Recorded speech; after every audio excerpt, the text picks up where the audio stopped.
Hi అండి, welcome to శ్రేయాన్షీస్ kitchen. ఈరోజు మన ఛానల్లో అయితే చింతపండు పచ్చిమిర్చితో కారం చూపిస్తున్నాను అనమాట. ఇంతకుముందు మన ఛానల్లో చింతపండు కారం చూపించాను కదా, బట్ ఈరోజు నేను డిఫరెంట్గా చింతపండుతో పచ్చిమిర్చి కారం చేస్తున్నాను. దానికోసం ఒక పెద్ద నిమ్మకాయ సైజ్ అంతా చింతపండు తీసుకొని వాష్ చేసి నానబెట్టుకున్నాను. ప్యాన్ పెట్టేసుకొని ప్యాన్ వేడవగానే అందులో ఒక 1 స్పూన్ 1.5 స్పూన్ వరకు ఆయిల్ వేసుకొని అందులో కొన్ని ధనియాలు వేసి వేపుతున్నాను. అండ్ అలాగే అందులోనే కొద్దిగా జీలకర్ర, అలాగే ఒక ఎల్లిపాయ గడ్డ పొట్టు తీసి ఎల్లిపాయలు అందులో వేసుకోవాలి. అండ్ అలాగే అందులో కొద్దిగా పల్లీలు కూడా వేసుకోండి. ఒక గుప్పెడన్ని పల్లీలు వేసుకొని వేపుకోవాలి. సో ఇవన్నీ కూడా మనకి చాలా మంచి ఫ్లేవర్స్ని ఇస్తాయండి. ధనియాలు, జీరా అండ్ అలాగే పల్లీలు మనం పచ్చిమిర్చి వేసి చేస్తాం కాబట్టి చాలా బాగుంటుంది, డిఫరెంట్గా ఉంటుంది. సో ఇక్కడ పచ్చిమిర్చి కొద్దిగా కారం ఉన్నవి తీసుకోండి, ఎందుకంటే స్పైస్ బాగుంటుంది. మనం చింతపండు వేస్తాం కాబట్టి కారం తగ్గిపోతూ ఉంటుంది. సో అందుకోసం అని చెప్పి మీరు తీసుకునేటప్పుడే కొద్దిగా కారంగా ఉన్న పచ్చిమిర్చి తీసుకున్నట్టయితే చాలా బాగుంటాయి. నేనైతే ఇక్కడ ఒక 10-12 పచ్చిమిర్చిల వరకు తీసుకున్నాను. సో అవి కొంచెం హాఫ్కి కట్ చేసినట్టు చేస్తూ ప్యాన్లో యాడ్ చేసుకోండి. సో అలా అవన్నీ వేసుకొని నిదానంగా అన్నీ మంచిగా వేయింపుకోవాలి. సో మనకి పచ్చి వాసన పోయేంత వరకు ఫ్రై అవ్వాలండి. మెయిన్గా పచ్చిమిర్చి అయితే మంచిగా ఫ్రై అయిపోవాలి, లేదు అంటే చట్నీ అనేది టేస్టీగా ఉండదు, మనకి అంత అనిపించదు అనమాట. సో పచ్చి పచ్చి వాసనలాగా వస్తుంది. అదే పచ్చిమిర్చి మంచిగా ఫ్రై అయితే చాలా టేస్టీగా ఉంటుంది చట్నీ కూడా. సో దానికోసం అని చెప్పి మీరు నిదానంగా సిమ్లో పచ్చిమిర్చిని మంచిగా వేయించుకోండి.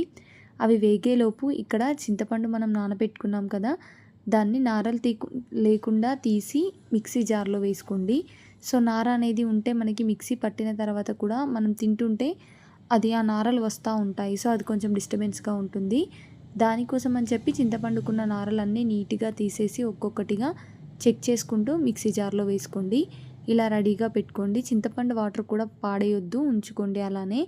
అండ్ నెక్స్ట్ ఇక్కడ మనకి పచ్చిమిర్చి అయితే వేగిపోయాయి. అందులోకి నేను కొద్దిగా కరివేపాకు అండ్ అలాగే ఒక 1 స్పూన్ వరకు 1 to 2 స్పూన్ వరకు నువ్వులు అయితే యాడ్ చేస్తున్నాను. మీరు 1 స్పూన్ కూడా వేసుకోవచ్చు కావాలంటే. సో ఆఫ్ చేసే ముందు వేసుకున్నట్టయితే నువ్వులు మాడిపోకుండా ఉంటాయి, మనకి తొందరగా వేగుతాయి కదా నువ్వులు అనేవి. సో అందుకోసం అని చెప్పి నేను లాస్ట్కి వేసాను. మీరు ఇక్కడ చూడొచ్చు పచ్చిమిర్చి క్వాంటిటీ తగ్గిపోయింది, అంటే అవి వేయించిన దాన్ని బట్టి మెత్తపడుతూ వస్తాయి కదా. సో అలా దగ్గరకు వచ్చేసాయి. అలా మంచిగా వేయించుకోవాలి. సో ఇప్పుడు గ్యాస్ ఆఫ్ చేసుకొని ఈ మిశ్రమం అంతా చల్లారాక మిక్సీ జార్లోకి అన్నీ తీసేసుకోండి. సో మనం ఏవైతే ప్యాన్లో వేయించుకున్నామో ఆ ఐటమ్స్ అన్నీ కూడా మిక్సీ జార్లోకి యాడ్ చేసుకోవాలి. ఇప్పుడు ఇందులోకి టేస్ట్కు తగినంత సాల్ట్ అండ్ అలాగే పసుపు యాడ్ చేసుకోవాలి. సో మీరు ఎక్కువ స్పైస్ తినే వాళ్ళైతే మిర్చి ఎక్కువ యాడ్ చేసుకోండి, లేదు అంటే నార్మల్గా యాడ్ చేసుకోండి. ఇది మాత్రం ఒకటి గుర్తుపెట్టుకోండి, ఎందుకంటే చింతపండు వేస్తాం కాబట్టి స్పైస్నెస్ తగ్గిపోతూ వస్తుంది.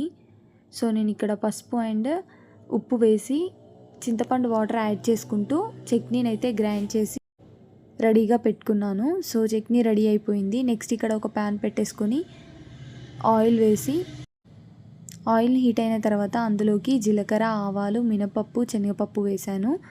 సో పోపు దినుసులు అన్నీ వేసుకొని అవి కొంచెం ఫ్రై అయ్యాక అందులోకి 4-5 ఎల్లిపాయ రిబ్బల్ని కచ్చాపచ్చాగా దంచి యాడ్ చేసుకోండి. నెక్స్ట్ ఎండుమిర్చి వేసుకోండి అండ్ అలాగే కరివేపాకు కూడా వేసి మంచిగా పోపు అంతా బాగా ఫ్రై చేసుకోండి.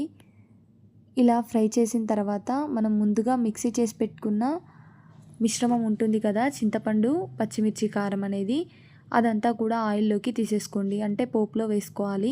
ఇప్పుడు నిదానంగా ఒక 1-2 మినిట్స్ అలా ఆయిల్లో ఉడికించుకున్నట్టయితే మనకి ఈ చింతపండు పచ్చికారం అనేది 1 వీక్ వరకు స్టోర్ అవుతుంది. వాటర్ తగలకుండా హ్యాపీగా ఫ్రిడ్జ్లో స్టోర్ చేసుకున్నారంటే 1-2 వీక్స్ ఉంటుందన్నమాట.